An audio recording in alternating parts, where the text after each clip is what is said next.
Chama-se Respeitosamente e é o último trabalho de Ricardo Ribeiro. O artista veio à Casa das Artes apresentar precisamente esse disco. E antes desse espetáculo, recebeu-nos para uma conversa para conhecermos melhor o seu trabalho, perspectivando também um pouco daquilo que será o futuro da sua carreira. Ricardo, não sei se começo por tratá-lo por Ricardo, o artista, ou Ricardo, senhor comendador. Mas seja bem-vindo a Vila Nova Famalicão. Vamos falar sobre este novo Respeitosamente. Um disco que, pelo menos a mim, pareceu-me, e paralelizando com todo o trabalho anterior, diferente.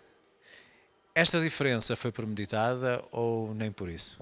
Bom, primeiro que tudo, nem comendador, nem artista, quer dizer, é só o Ricardo. O Ricardo, ser humano, o Ricardo que está aqui de coração para conversar com a vossa estação e sobretudo contigo.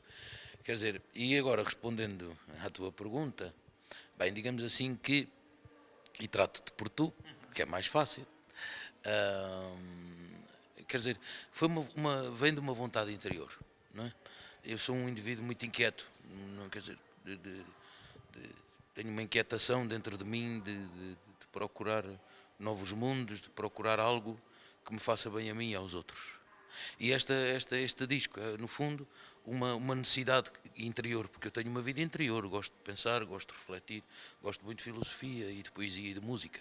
E por gostar muito dessas coisas e por essas coisas me habitarem e às vezes me deixarem habitar nelas, eu resolvi fazer o Respeitosamente. O Respeitosamente este, que pelo seu conteúdo não é o que as pessoas estão habituadas, porque não canto um repertório do fado, não é? Não tem nada a ver com o fado.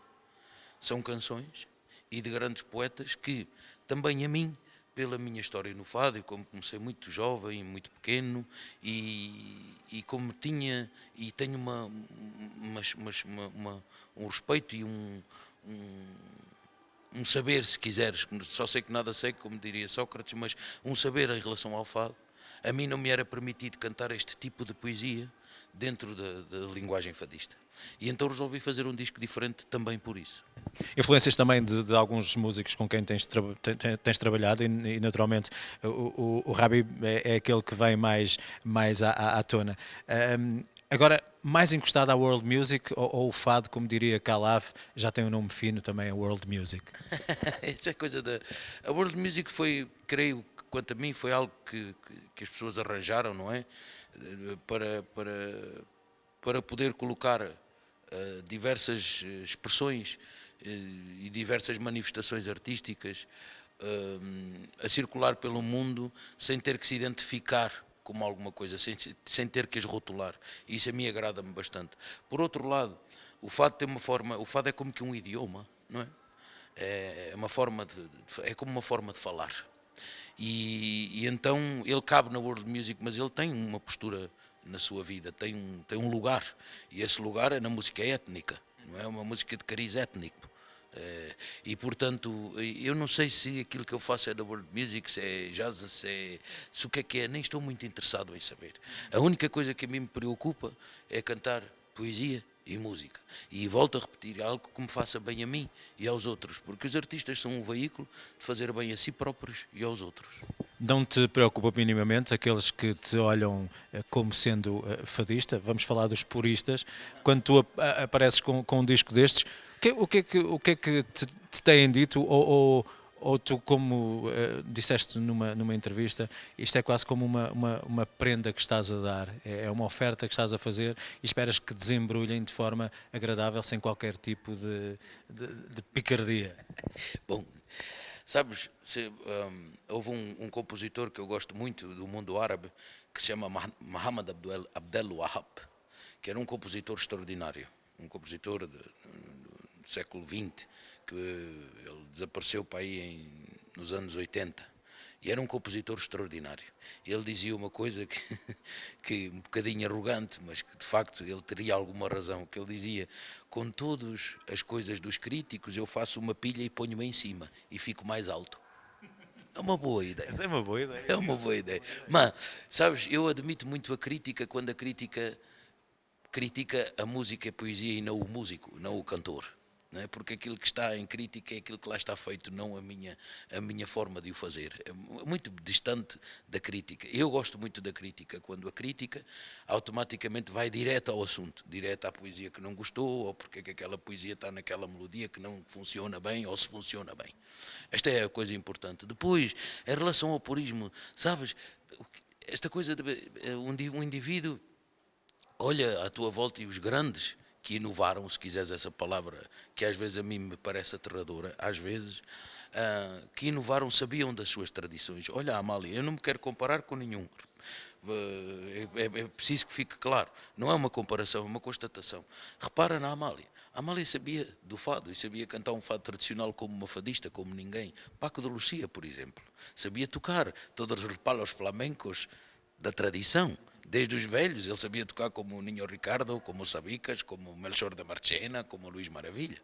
Camarón de la Isla, a mesma coisa. Repara bem, os grandes que inovaram, não é? Sabiam da sua tradição e sabiam sobretudo da sua arte. E o que é que a sua arte estava disposta no mundo a dar às pessoas, ao ser humano.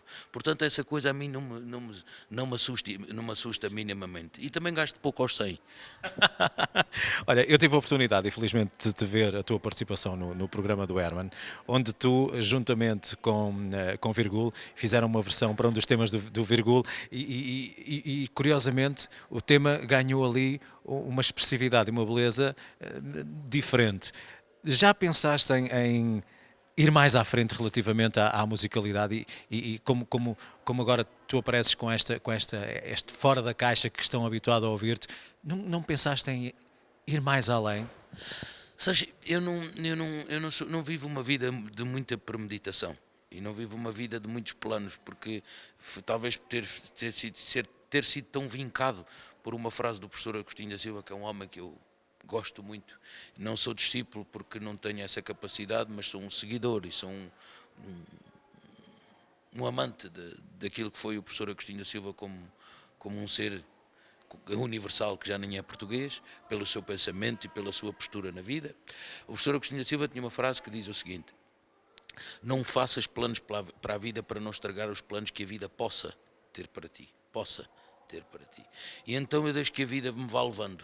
Evidentemente que traço linhas, traço alguns objetivos, mas deixo sempre que a vida tenha uma parte mais importante nisso. E portanto não sei se de hoje para amanhã não faço um disco com o Virgula ou não faço um disco com alguém ou alguém me convida.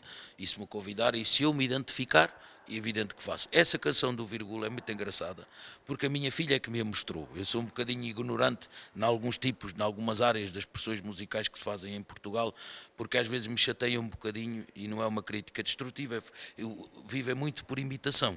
Querem imitar os americanos ou imitar os franceses na forma como vestem, como falam e como cantam, e a música.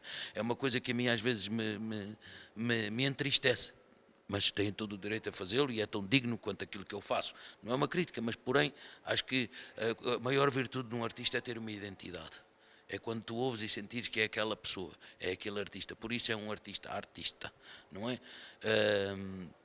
E portanto, e é muito engraçado, foi a minha filha que me mostrou e eu gostei da melodia.